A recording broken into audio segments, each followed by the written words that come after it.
et sa pertinence surtout, doit passer peut-être par un retour aux valeurs fondatrices, aux principes fondateurs et aux objectifs originels de notre système régional des droits de l'homme.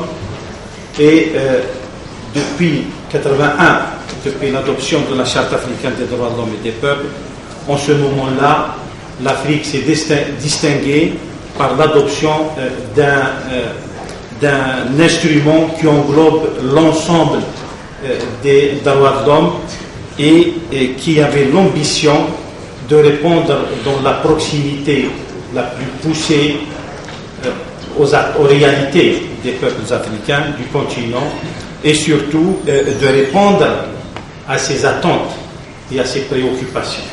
C'est à travers cette proximité justement qu'on devrait évaluer les actions et le bilan entre les pays enregistrés par notre système régional. Parce que, à travers ce système régional, nous avons pris notre destin en main et nous nous sommes appropriés collectivement, mais dans une proximité de nos réalités, les valeurs universelles et les normes universelles. Et c'est à travers cette proximité que nous devons inscrire notre action en tant qu'État parti, mais aussi en tant que système régional qui se développe, qui a développé une jurisprudence et qui a déployé aussi une activité normative qui a débouché à l'adoption de plusieurs instruments contraignants. Et donc, il y a des obligations des États partis.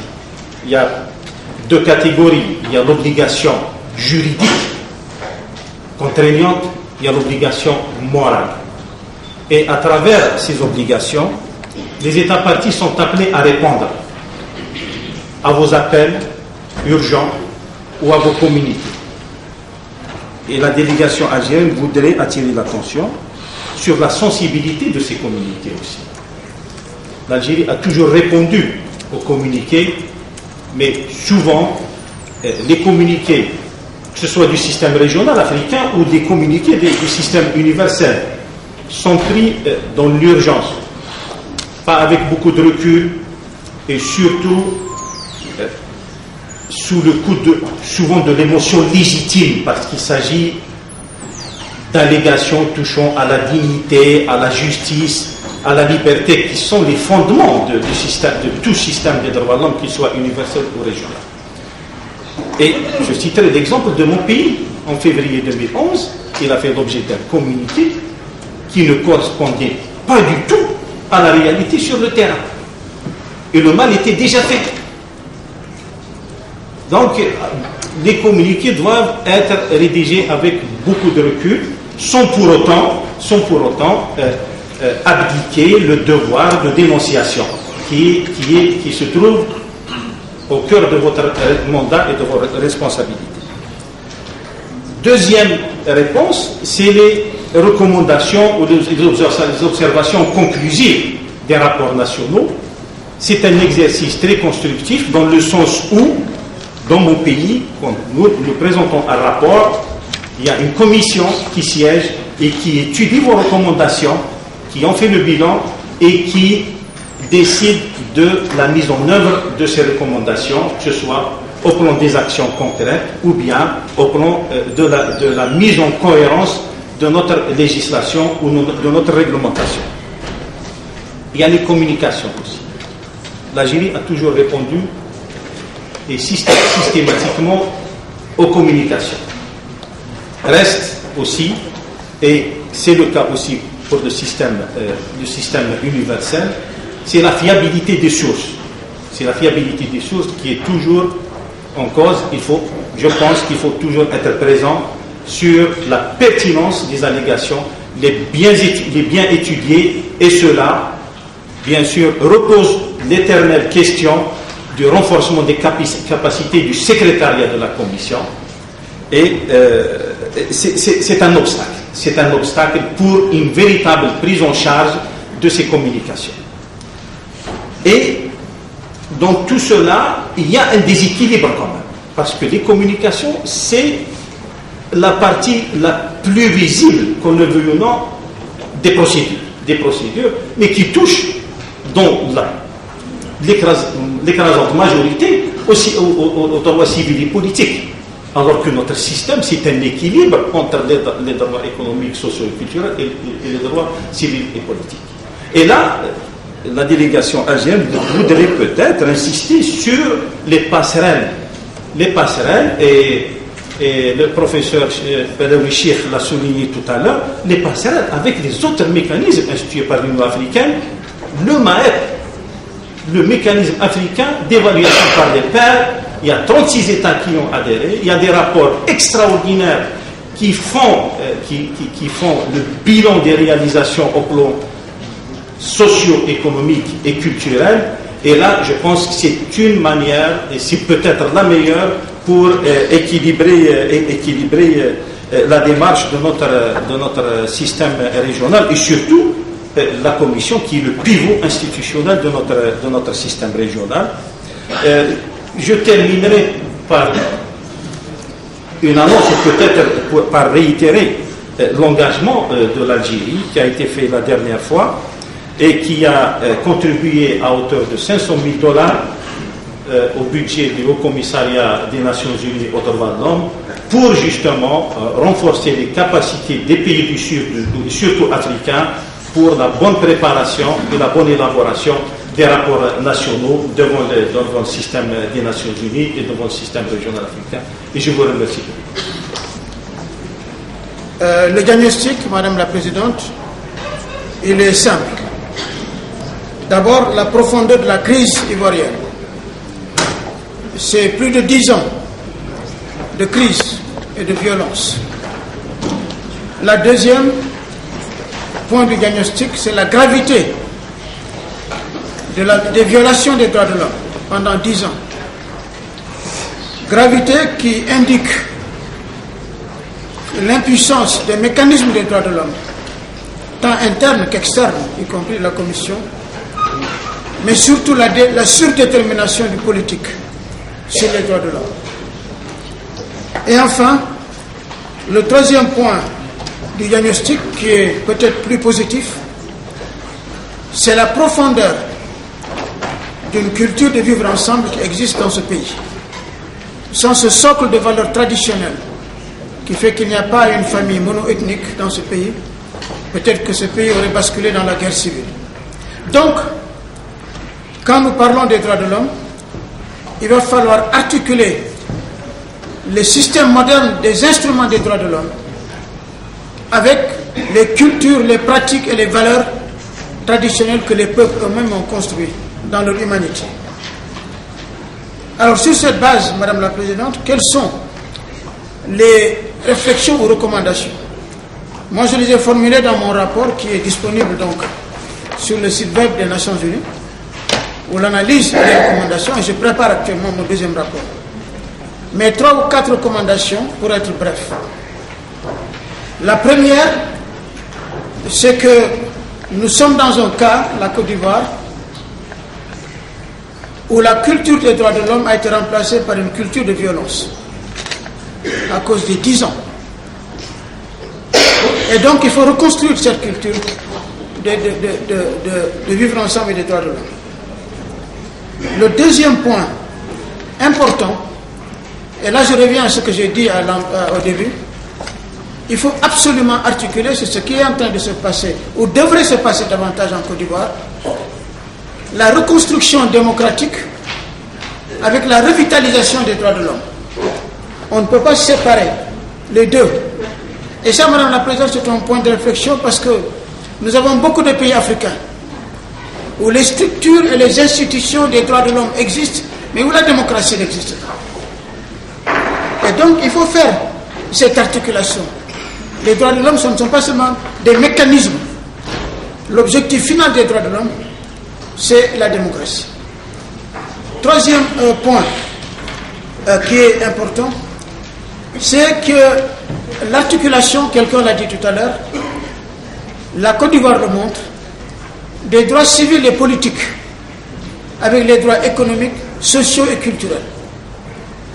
La reconstruction en Côte d'Ivoire et la réconciliation ne seront possibles que si le droit à l'emploi, à l'éducation, à la santé, au travail, à l'habitat, qui sont des droits économiques, sociaux et culturels, deviennent une réalité pour l'Ivoirien moyen. C'est à ce moment-là que les droits civils et politiques prendront une signification profonde. Quatrième recommandation, qui est aussi là importante. C'est dans ce contexte-là qu'il va falloir reconstruire les mécanismes et institutions des droits de l'homme, tant au niveau de l'État qu'au niveau de la société civile, parce qu'en dernière analyse, Madame la Présidente, il ne s'agit pas de créer des mécanismes et des instruments, mais il s'agit de créer une culture des droits de l'homme liée à la vitalité démocratique. Et donc voilà, pour l'essentiel, les points que j'ai indiqués dans mon rapport. Et je terminerai par dire que, de manière beaucoup plus précise, je veux creuser ces éléments. J'en ai parlé avec Mme Gamsou. Je vais organiser une réunion dans les semaines qui viennent avec la Commission africaine des droits de l'homme et des peuples sur la question de l'impunité dans la crise ivoirienne. Elle est au cœur de la crise ivoirienne. Ce sont les mêmes gens qui tuent depuis 10 ans. Et donc l'impunité est un facteur lourd et nous voulons la cerner sur le plan juridique avec la Commission africaine des droits de l'homme, la Commission internationale des juristes, la CPI, Amnesty International, Human Rights Watch et la société civile ivoirienne ainsi qu'effectivement l'appareil d'État. Donc c'est pour indiquer que le travail qui est fait au niveau des Nations Unies par le mandat qui m'a été confié ne peut avoir de sens que s'il s'appuie sur le travail que vous faites. Et je conclue en disant que l'invitation qui vous a été faite de venir ici à Yamoussoukro est un des signes que la Côte d'Ivoire a compris que la reconstruction démocratique doit être liée à la revitalisation de la culture des droits de l'homme. Je vous remercie. Voilà. Merci Madame la Présidente. Je voudrais saluer tous les collègues, tous les amis qui sont là et dire tout le plaisir que j'ai de me retrouver à la Commission africaine qui a été ma maison pendant de très longues années. Je voudrais, Madame, féliciter la Commission d'avoir pris l'initiative de commémorer le 25e anniversaire de notre Commission et dire tout l'intérêt que j'ai eu à écouter, bien sûr, notre ancien président, notre doyen Bédélouchir et ses collègues sur ce sujet très important et les éclairages qui ont été apportés par les jeunes universitaires qui ont parlé de cette question. L'article 1er de la Charte africaine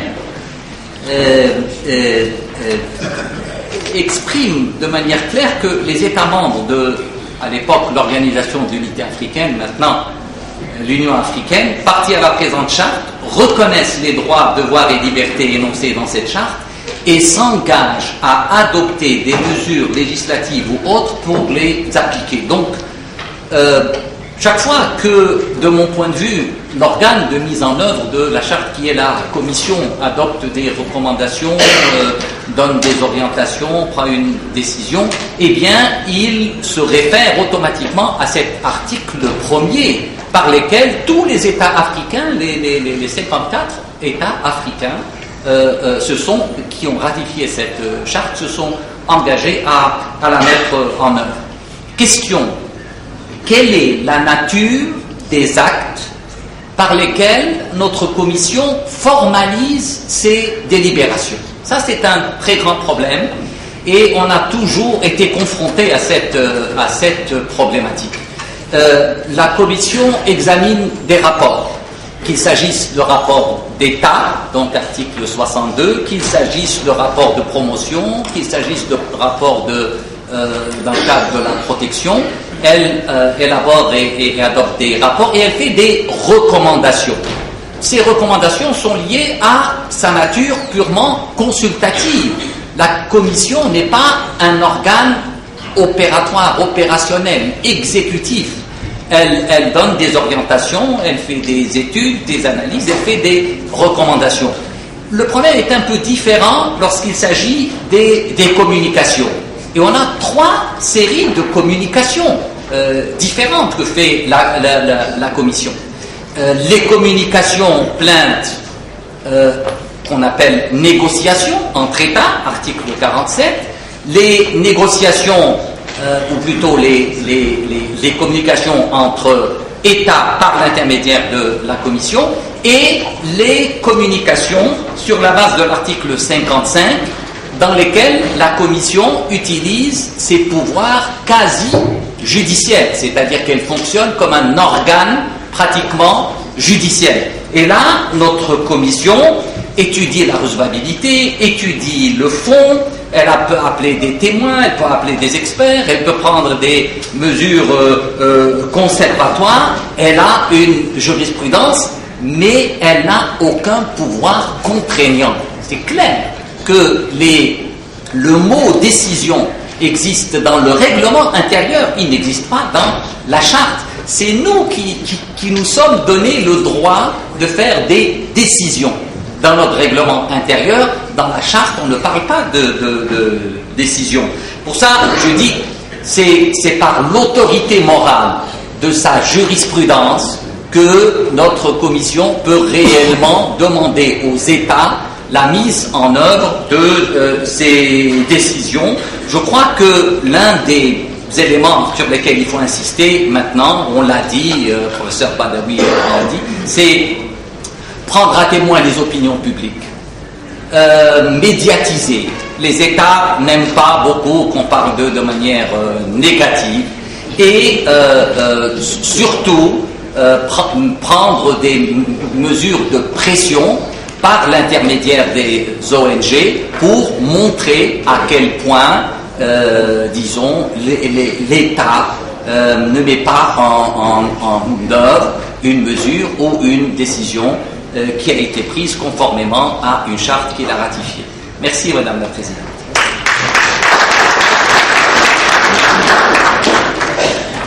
Merci, Monsieur. Je congratulate the Commission for celebrating the 25th year of the establishment of this Commission. We are very concerned in the matter of discussion this afternoon, and we intend to make specific submissions in respect of human rights in Africa. The implementation of the decisions of the Commission should be categorized clearly into 3.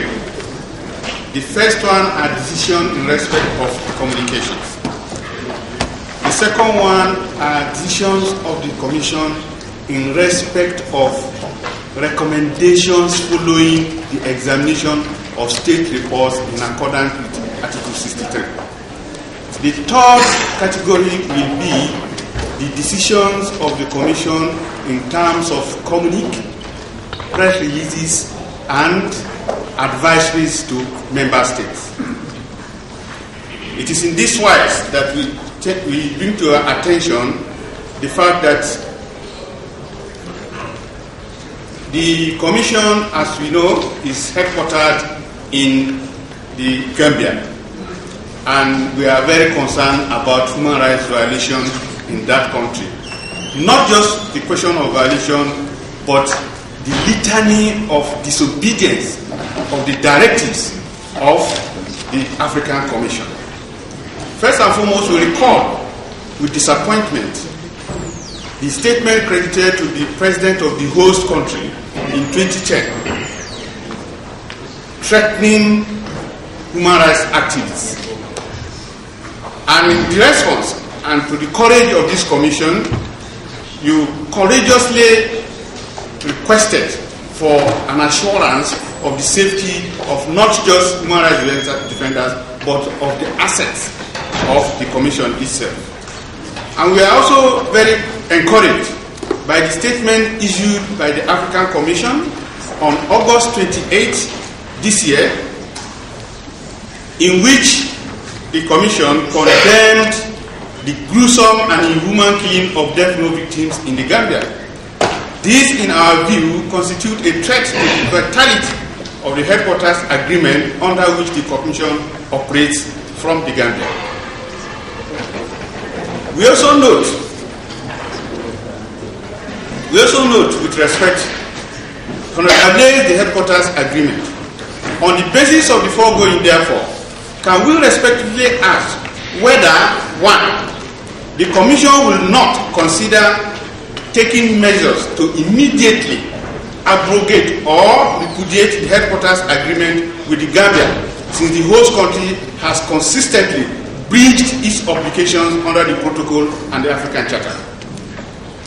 Two, in the alternative, the Commission will not consider instituting a process of review of the headquarters agreement. And finally, whether pending a decision on any of the two alternatives mentioned above, the Commission will formally consider an indefinite suspension of the convening of further sessions of the Commission in the Gambia as a measure of its disquiet with these developments and an incentive to the state party to address the underlying issues seriously. And thank you, Madam Chair.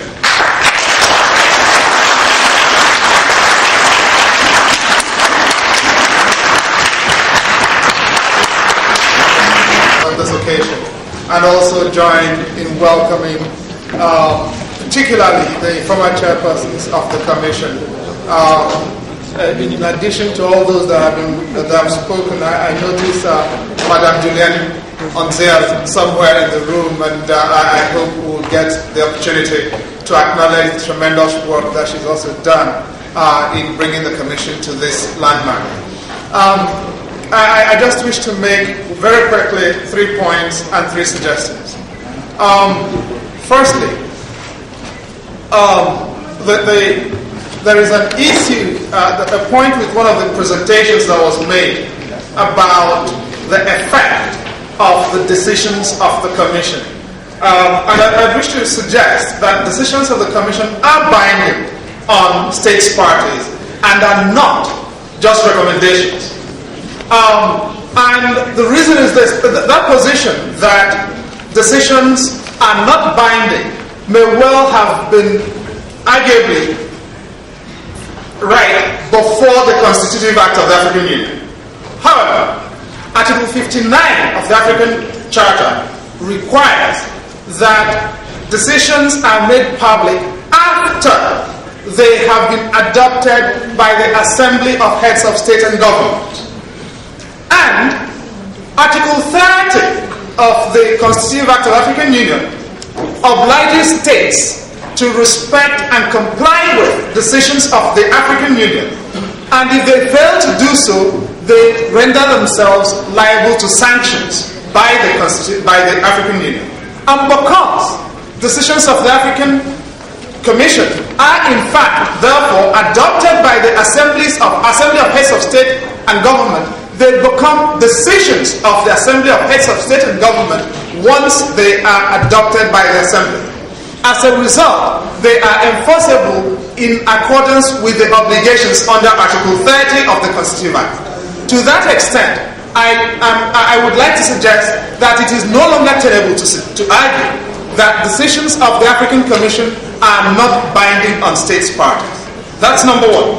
And I do think we've got to argue here and make the point and take that states have got to take the African Commission as seriously as they take any other obligations. Although the source of authority for that obligation may well vary with respect to the Commission, with respect to the Court, and with respect to the dispositions of other regional human rights institutions in Africa. Secondly, in addition to the categories of recommendations or decisions of the Commission that have been suggested, I'd like to add also the recommendations of special procedures. The special procedures of the Commission have been quite significant and important in projecting the personality of this Honorable Commission, Madam Chairperson.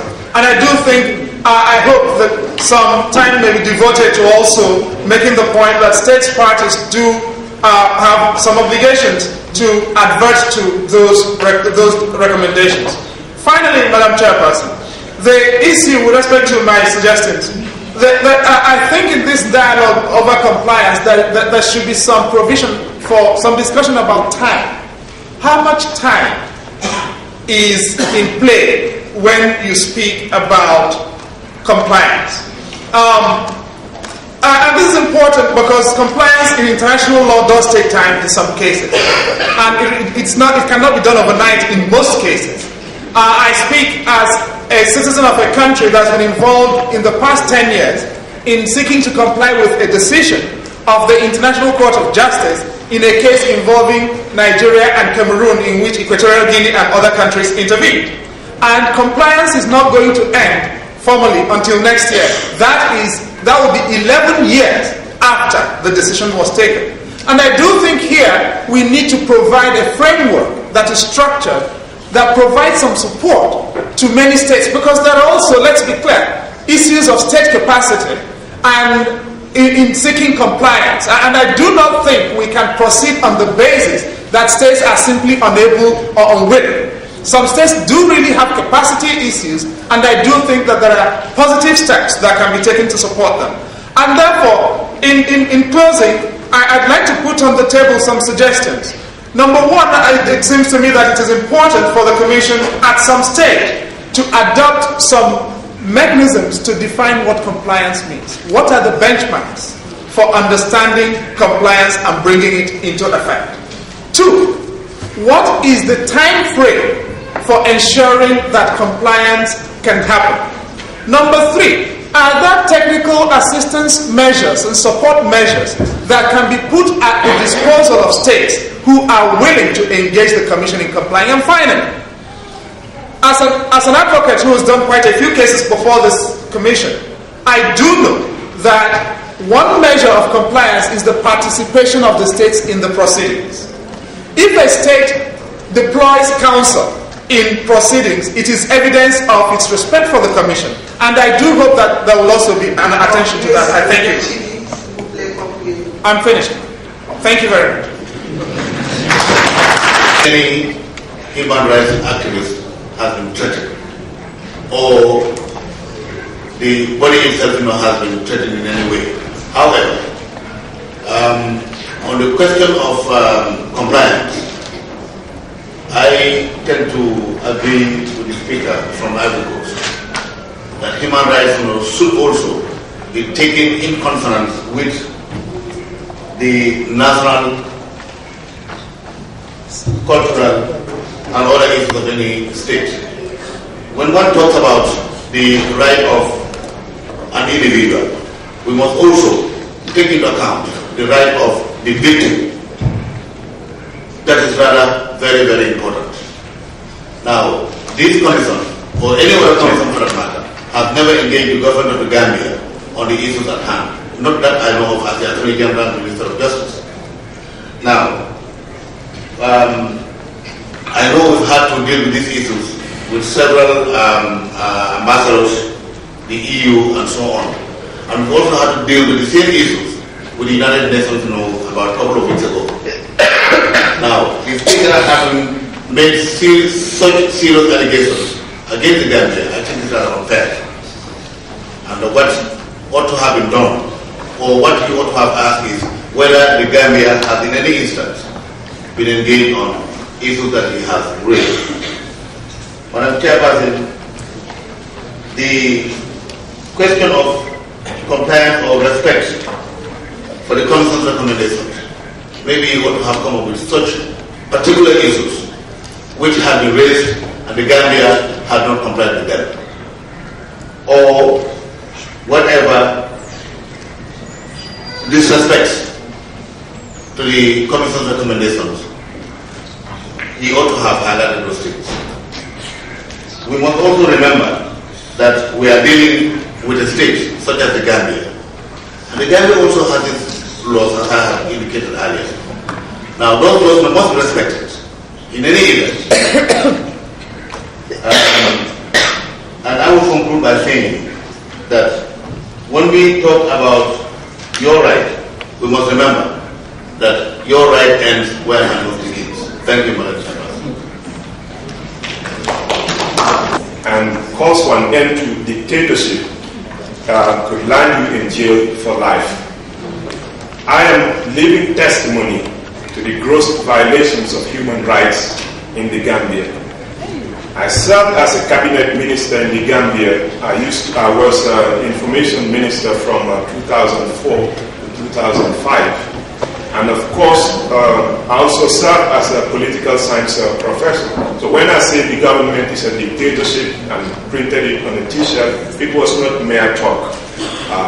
The president has the power to fire each and every, or virtually all of the members of the National Assembly. The judges are on contract, and the overwhelming majority are Nigerian. And we have a lot of death row inmates who are mentally ill. A couple of those executed in August, late August, were mentally ill. I served 15 months in one of the worst prison conditions on earth. There was a declaration. I wish to thank you for your declaration during your last session in the Gambia, which called for my unconditional release. The government did not pay any heed to that. I was released and expelled out of the country as a result of the intense international pressures that were exerted on the government. I was escorted together with another Gambian with dual American nationality from jail straight to the plane on the heavy armed escort. And Mr. Minister was one of those guys who escorted us to the plane.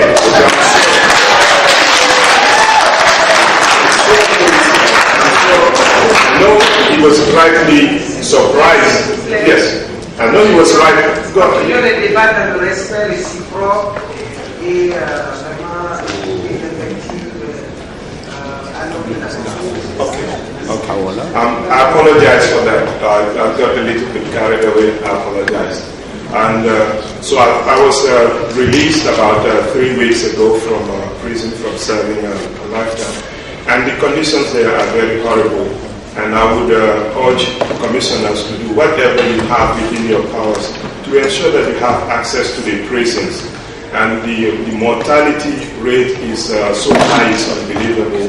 And I hope you can use whatever influence you have. The reason why I spent only 3 hours of my freedom with my family and decided to come here is that I made a commitment to other prisoners that I would ensure that the spotlight is put on them. I would ensure that at least the world knows what's going on behind the scenes.